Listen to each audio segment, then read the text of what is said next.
10 दिसंबर 1979। पुण्य आत्माओं के लक्षण। आज बाप दादा अपने सर्वश्रेष्ठ महान पुण्य आत्माओं को देख रहे हैं। 1. पुण्यात्मा अर्थात हर संकल्प और हर सेकंड अपने और अन्य आत्माओं के प्रति पुण्य का खाता जमा करने और कराने वाले। 2. पुण्य आत्मा अर्थात सदा कोई न कोई खजाने का महादान कर पुण्य कमाने वाले। 3. पुण्य आत्मा अर्थात सदा उनके नयनों में बाप दादा की मूरत और सूरत में बाप दादा की सीरत, स्मृति में बाप समान समर्थ, मुख में सदा ज्ञान रत्न अर्थात सदा अमूल्य बोल, हर कर्म में बाप समान चरित्र, सदा बाप समान विश्व कल्याणकारी वृत्ति, हर सेकंड हर संकल्प के कल्याणकारी रहमदिल किरणों द्वारा चारों ओर के दुख अशांति के अंधकार को दूर करने वाले। 4. पुण्य आत्मा अपनी पुण्य की पूंजी से अनेक गरीबों को साहूकार बनाने वाले। ज्ञान स्वरूप पुण्य आत्मा के एक पुण्य में भी बहुत ताकत है, क्योंकि डायरेक्ट परमात्म पावर के आधार पर पुण्य आत्मा है। जैसे द्वापर के इनडायरेक्ट दान पुण्य करने वाले सकौमी अल्पकाल के राजाएं देखे व सुने होंगे, उन राजाओं में भी राज्य सत्ता की फुल पावर थी। जो ऑर्डर करे कोई उसको बदल नहीं सकता, चाहे किसी को क्या भी बना दे, किसी को मालामाल बना दे, किसी को फांसी पर चढ़ा दे, दोनों अथॉरिटी थी। ये है इनडायरेक्ट दान पुण्य की सत्ता जो द्वापर के आदि में यथार्थ रूप में यूज करते थे। पीछे धीरे धीरे वही राज्य सत्ता यथार्थ रूप में हो गई, इस कारण आखिर अंत में समाप्त हो गई। लेकिन जैसे इनडायरेक्ट राज्य सत्ता में भी इतनी शक्ति थी जो अपनी प्रजा को, परिवार को अल्पकाल के लिए सुखी व शांत बना देते थे, ऐसे ही आप पुण्य आत्माओं व महादानियों को भी डायरेक्ट बाप द्वारा प्रकृति जीत, माया जीत की विशेष सत्ता मिली हुई है, तो आप ऑलमाइटी सत्ता वाले हो। अपनी ऑलमाइटी सत्ता के आधार पर अर्थात पुण्य की पूंजी के आधार पर, शुद्ध संकल्प के आधार से किसी भी आत्मा के प्रति जो चाहो वो उसको बना सकते हो। आपके एक संकल्प में इतनी शक्ति है जो बाप से संबंध जोड़ मालामाल बना सकते हो। उनका हुक्म और आपका संकल्प, वो अपने हुक्म के आधार से जो चाहे वो कर सकते हैं। ऐसे आप एक संकल्प के आधार से आत्माओं को जितना चाहे उतना ऊंचा उठा सकते हो, क्योंकि डायरेक्ट परमात्म अधिकार प्राप्त हुआ है, ऐसी श्रेष्ठ आत्माएं हो। लेकिन अब प्रैक्टिकल में क्यों नहीं होता? अधिकार है, ऑलमाइटी सत्ता भी है, फिर उसको यूज क्यों नहीं कर पाते? कारण क्या है? ये श्रेष्ठ सेवा अब तक शुरू क्यों नहीं हुई है? कोई भी सत्ता का सारी हिस्ट्री में अगर यूज नहीं किया है तो उसका विशेष कारण है अपनी सत्ता को मिसयूज करना। राजाओं ने राजाएं गंवाई, नेताओं ने अपनी कुर्सी गंवाई, डिक्टेटर्स अपनी सत्ता खो बैठे, कारण अपने निजी कार्य को छोड़ ऐश आराम में व्यस्त हो जाते हैं। कोई न कोई बात की तरफ स्वयं अधीन होते हैं, इसलिए अधिकार छूट जाता है। वशीभूत होते हैं, इसलिए अपना अधिकार महसूस कर लेते। ऐसे बाप द्वारा आप पुण्य आत्माओं को जो हर सेकंड और हर संकल्प में सत्ता मिली हुई है, अथॉरिटी मिली हुई है, सर्व अधिकार मिले हुए हैं, उसको यथार्थ रीति से सत्ता की वैल्यू को जानते हुए उसी प्रमाण यूज नहीं करते। छोटी छोटी बातों में अपने अलबेलेपन के ऐश आराम में या व्यर्थ सोचने और बोलने में मिस यूज करने से जमा हुई पुण्य की पूंजी व प्राप्त हुई ईश्वरीय सत्ता को जैसे यूज करना चाहिए वैसे नहीं कर पाते। नहीं तो आपका एक संकल्प ही बहुत शक्तिशाली है। श्रेष्ठ ब्राह्मणों का संकल्प आत्मा के तकदीर की लकीर खींचने वाला साधन है। आपका एक संकल्प एक स्विच है जिसको ऑन कर सेकंड में अंधकार मिटा सकते हो। 5. पुण्य आत्माओं का संकल्प एक रूहानी चुंबक है जो आत्मा को रूहानियत की तरफ आकर्षित करने वाला है। 6. पुण्य आत्मा का संकल्प लाइट हाउस है जो भटके हुए को सही मंजिल दिखाने वाला है। 7. पुण्य आत्मा का संकल्प अति शीतल स्वरूप है जो विकारों की आग में जली हुई आत्मा को शीतल बनाने वाला है। 8. पुण्य आत्मा का संकल्प ऐसा श्रेष्ठ शस्त्र है जो अनेक बंधनों की परतंत्र आत्मा को स्वतंत्र बनाने वाला है। 9. पुण्य आत्मा के संकल्प में ऐसी विशेष शक्ति है जैसे जंत्र मंत्र द्वारा असंभव बात को संभव कर लेते हैं, वैसे संकल्प की शक्ति द्वारा असंभव को भी संभव कर सकते हो। वशीकरण महामंत्र द्वारा वशीभूत आत्मा को फायरफ्लाई मुआफिक उड़ा सकते हो। 10.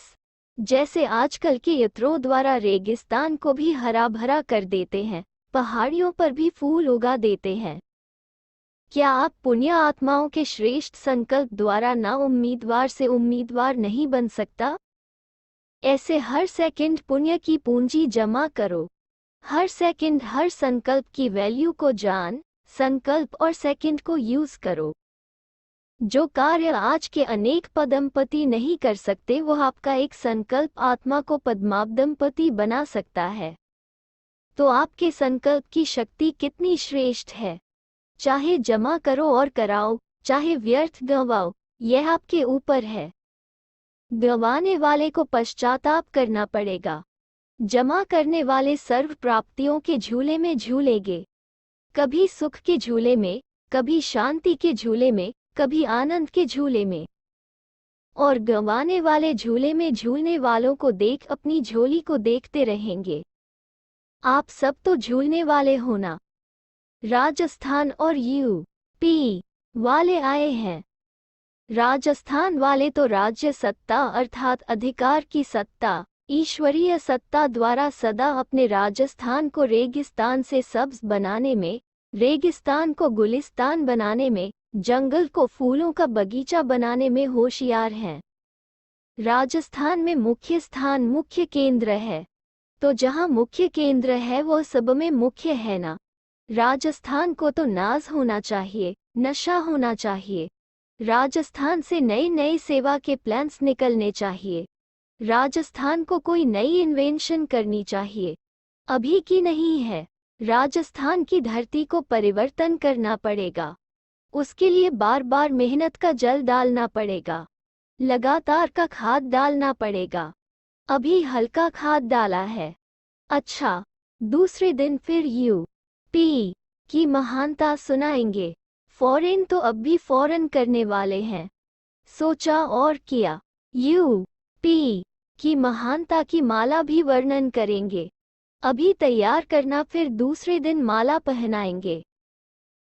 ऐसे श्रेष्ठ संकल्प की विधि द्वारा आत्माओं की सद्गति करने वाले, ईश्वरीय सत्ता द्वारा आत्माओं को हर विपदा से छुड़ाने वाले, सदा पुण्य की पूंजी जमा करने और कराने वाले, सदा विश्व कल्याण के दृढ़ संकल्प धारण करने वाले, ऐसे सर्वश्रेष्ठ पुण्य आत्माओं को बाप दादा का याद प्यार और नमस्ते। टीचर्स के साथ, टीचर्स तो सदा चढ़ती कला का अनुभव करती चल रही हो ना। टीचर्स की विशेषता, अनुभवी मूर्त बनना। टीचर अर्थात सुनाने वाली नहीं, लेकिन टीचर अर्थात कहने के साथ अनुभव कराने वाली। तो सुनाना और स्वरूप में अनुभव कराना, ये है टीचर्स की विशेषता। सुनाने वाले या भाषण करने वाले, क्लासेस कराने वाले तो द्वापर से बहुत बड़े बड़े नामी ग्रामी बने, लेकिन यहाँ ज्ञान मार्ग में नामी ग्रामी कौन बनता है? भाषण वाले, जो सुनाने के साथ साथ अनुभव कराएं। टीचर्स को विशेष अटेंशन में यही सेवा हो कि मुझे सदा जहाँ भी है वहाँ का और उसके साथ बेहद का वायुमंडल वाइब्रेशन सदा शुद्ध बनाना है। जैसे कोई हद की खुशबू वातावरण को कितना बदल लेती है, ऐसे टीचर्स के गुणों की धारणा की खुशबू, शक्ति की खुशबू, वायुमंडल व वाइब्रेशंस को सदा शक्तिशाली बनाए। टीचर कभी यह नहीं कह सकती कि वायुमंडल ऐसा है, इनके वाइब्रेशंस के कारण मेरा पुरुषार्थ भी ऐसा हो गया। टीचर्स अर्थात परिवर्तन करने वाली, न कि स्वयं परिवर्तन होने वाली। जो परिवर्तन करने वाला होता है वो कभी किसी के प्रभाव में स्वयं परिवर्तित नहीं होता है। तो टीचर्स की विशेषता वायुमंडल को पावरफुल बनाना, कमजोरों को स्वयं शक्तिशाली बन शक्ति का सहयोग देने वाली, दिल शिकस्त का उमंग उल्लास बढ़ाने वाली। तो ऐसे टीचर्स होना, ये है टीचर्स का कर्तव्य व ड्यूटी। ऐसे स्वयं संपन्न हो जो औरों को भी संपन्न बना सके। अगर कोई भी शक्ति की कमी होगी तो दूसरे भी उसी बात में कमजोर होंगे, क्योंकि निमित्त है ना। टीचर्स को सदा अलर्ट और एवर रेडी होना चाहिए। स्थूल व सूक्ष्म आलस्य का नाम मात्र भी न हो। पुरुषार्थ का भी आलस्य होता है और स्थूल कर्म में भी आलस्य होता है। पुरुषार्थ में दिल शिकस्त होते हैं तो आलस्य आ जाता है। क्या करें, इतना ही हो सकता है, ज्यादा नहीं हो सकता। हिम्मत नहीं है, चल तो रहे हैं, कर तो रहे हैं। पुरुषार्थ की थकावट भी आलस्य की निशानी है। आलस्य वाले जल्दी थकते हैं, उमंग वाले अथक होते हैं। तो टीचर्स अर्थात न स्वयं पुरुषार्थ में थकने वाली न औरों को पुरुषार्थ में थकने दे। तो ऑलराउंडर भी हो और अलर्ट भी हो, हर कार्य में संपन्न। कभी कभी टीचर्स समझती है कि क्लास कराना, इंटरनल कार्य करना हमारा काम है और स्थूल सेवा वो दूसरों का काम है, लेकिन नहीं। स्थूल कार्य भी इंटरनल कार्य की सब्जेक्ट है, ये भी पढ़ाई की सब्जेक्ट है, तो इसको हल्की बात नहीं समझो। अगर कर्मणा में मार्क्स कम होंगी तो भी पास विद ऑनर नहीं बन सकेंगी। बैलेंस होना चाहिए, इसको सेवा न समझना ये भी रॉन्ग है। इंटरनल सेवा का ये भी एक भाग है। अगर प्यार से योगयुक्त होकर भोजन न बनाओ तो अन्न का मन पर प्रभाव कैसे होगा। स्थूल कार्य नहीं करेंगे तो कर्मणा की मार्क्स कैसे जमा होगी। तो टीचर्स अर्थात स्पीकर नहीं, क्लास कराने वाली, कोर्स कराने वाली नहीं, जैसा समय जैसी सब्जेक्ट उसमें ऐसे ही रुचि पूर्वक सेवा में सफलता प्राप्त करें, इसको कहा जाता है ऑलराउंडर। ऐसे हो ना कि इंटरनल वाली और है, एक्सटर्नल वाली और है, दोनों का ही आपस में संबंध है। टीचर्स को त्याग और तपस्या तो सदा ही याद है ना। किसी भी व्यक्ति या वैभव के आकर्षण में न आए, नहीं तो ये भी एक बंधन हो जाता है कर्मातीत बनने में। तो टीचर्स अपने आप के पुरुषार्थ में संतुष्ट है, चढ़ती कला की महसूसता होती है। सबसे संतुष्ट हो सभी अपने पुरुषार्थ से, सेवा से, फिर साथियों में सबसे संतुष्ट। सबके सर्टिफिकेट होने चाहिए ना, तो सभी सर्टिफिकेट हैं, क्या समझती हो। अगर आप सच्चाई से और सफाई से संतुष्ट हैं तो बाप भी संतुष्ट है। एक होता है वैसे ही कहना कि संतुष्ट है, एक होता है सच्चाई सफाई से कहना कि संतुष्ट है। सदा संतुष्ट। यहाँ आई हो, कोई भी कमी हो तो अपने प्रति या सेवा के प्रति, तो जो निमित्त बने हुए हैं उनसे लेन देन करना। आगे के लिए चढ़ती कला करके ही जाना। कमी को भरने और स्वयं को हल्का करने के लिए ही तो आते हो। कोई भी छो बात भी हो जो पुरुषार्थ की स्पीड में रुकावट डालने के निमित्त हो तो उसको खत्म करके जाना। अच्छा, पार्टियों से मुलाकात। राजस्थान जोन, बाप दादा सभी राजस्थान निवासी बच्चों को किस नज़र से देखते हैं। राजस्थान के सभी राजे बच्चे हैं, अर्थात स्वराज्यधारी हैं। अब स्वराज्यधारी और भविष्य में विश्व राज्यधारी। जितने यहाँ अधिकारी बनते उतना वहाँ भी बनते हैं। तो सभी स्वराज्यधारी हो, स्व पर राज्य अधिकारी बनने वाले अन्य आत्माओं को भी स्वराज्य के अधिकारी बना सकते हैं। तो पूरा अधिकार प्राप्त किया है कि कर रहे हो। अपने पुरुषार्थ से अपनी प्रारब्ध को समझ सकते हो। बहुत समय का पुरुषार्थ तो बहुत समय की प्रारब्ध। बाप वर्षा तो सबको एक जैसा देते हैं, लेकिन वर्षे को संभालने वाले अपनी यथाशक्ति अनुसार ही संभाल सकते हैं। लौकिक में भी बाप जायदाद एक जैसी बांटते हैं, लेकिन उसे कोई अल्पकाल चलाते, कोई बहुत काल, कोई एक वंश तक, कोई अनेक वंशों तक। तो बाप यहाँ भी वर्षा तो एक जैसा देते, लेकिन संभालने वाले नंबरवार हैं। तो राजस्थान वाले कौन सा नंबर हैं? नंबर 1 वाले हो। कैसे करें, क्या करें? ऐसे कहने वाले तो नहीं हो न? कैसे मन को लगाएं, कैसे आंखों को एकाग्र करें, ऐसी कंप्लेंट करने वाले तो नहीं हो न? अधिकारी कभी कैसे नहीं कहेंगे? अधिकारी तो ऑर्डर से चलाएंगे। अधिकारी को ऑर्डर से ही चलाने का अधिकार है। आंखें धोखा देती है ऐसे नहीं कहेंगे, ऑर्डर देंगे ऐसे देखना है। यही अंतर है अधिकारी और अधीन में। क्या करें? हो गया, ये बोल अधिकारी कभी नहीं बोलेंगे। तो ऐसे अधिकारी हो कि कभी कभी वाले हो। अगर कभी कभी के अधिकारी होंगे तो कभी कभी झूले में झूलेंगे। सदा बाप के साथ अतीन्द्रिय सुख के झूले में कभी कभी वाले कैसे झूलेंगे? सदा का वरदान है ज्ञान अर्थात सदा। भक्ति में कभी प्राप्ति कभी पुकार, लेकिन ज्ञान में सदा प्राप्ति। यही तो अंतर है। तो आप सब कौन हो, ज्ञानी या भक्त? ज्ञानी को अविनाशी बाप का सदाकाल का वर्षा है। अभी तक कमी क्यों है, उसका कारण क्या है? अलबेलापन। समझदार तो बहुत हो, समझते भी हो, फिर क्यों नहीं करते? अलबेलापन को समझते भी आने क्यों देते? अलबेलापन न आए उसकी विधि क्या है? उसकी विधि है सदा स्वचिंतन करो और शुभ चिंतक बनो। स्वचिंतन की तरफ अटेंशन कम है। अमृतवेले से लेकर स्वचिंतन शुरू करो और बार बार स्वचिंतन के साथ साथ स्व की चेकिंग करो। चेकिंग नहीं करते, चिंतन नहीं करते, इसको एक दृढ़ संकल्प की रीति से अपने जीवन का निजी कार्य नहीं बनाते, इसलिए अलबेलापन आता है। जैसे भोजन खाना एक निजी कार्य है न, वो कभी भूलते हो क्या? आराम करना यह निजी कार्य है ना? अगर एक दिन भी 2-4 घंटे आराम कम करेंगे तो चिंतन चलेगा नींद कम की। जैसे उसको इतना आवश्यक समझते हो वैसे स्वचिंतन और स्व की चेकिंग, इसको आवश्यक कार्य न समझने के कारण अलबेलापन आता है। पहले वो आवश्यक समझते हो यह नहीं। अमृतवेले रोज इस आवश्यक कार्य को रिफ्रेश करो तभी सारा दिन उसका बल मिलेगा। अगर फिर भी अलबेलापन आता है तो अपने आप को सजा दो।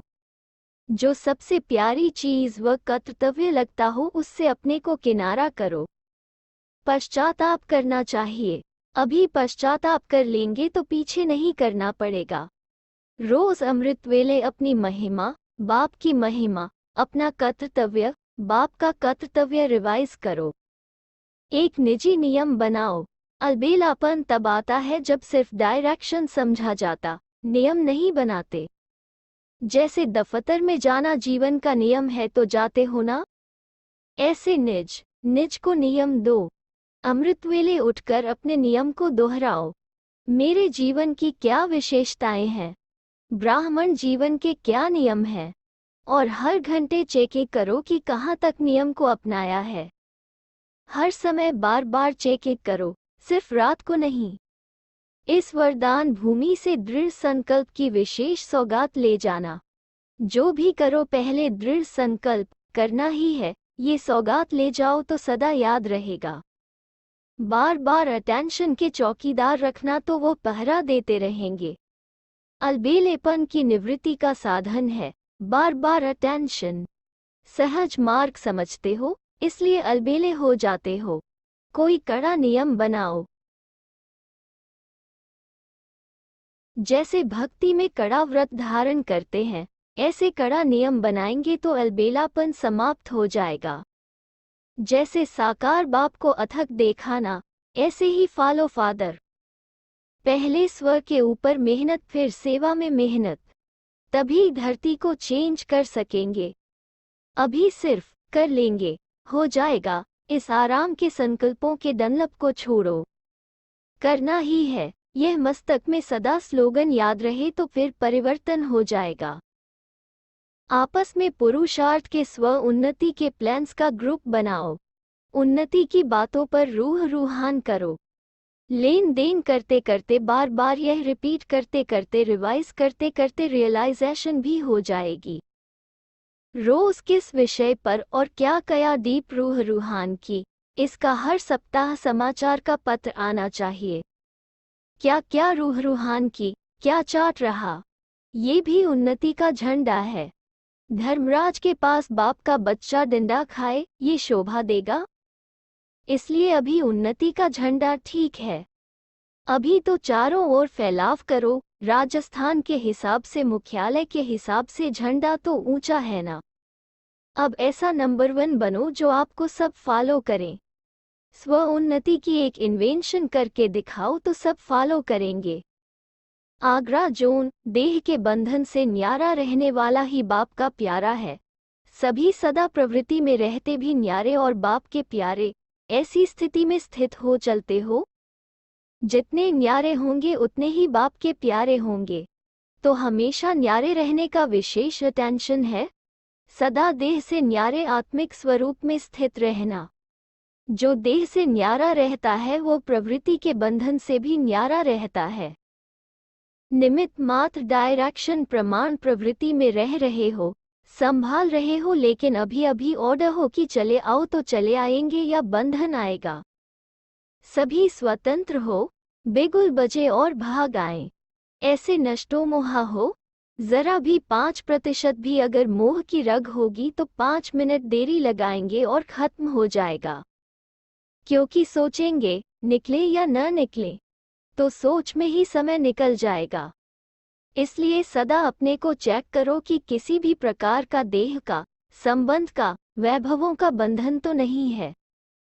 जहां बंधन होगा वहां आकर्षण होगी। इसलिए बिल्कुल स्वतंत्र। इसको ही कहा जाता है बाप समान कर्मातीत स्थिति। सभी ऐसे होना। 12 दिसंबर 1979। रूहानी अलंकार और उनसे सजी हुई मूर्तियां।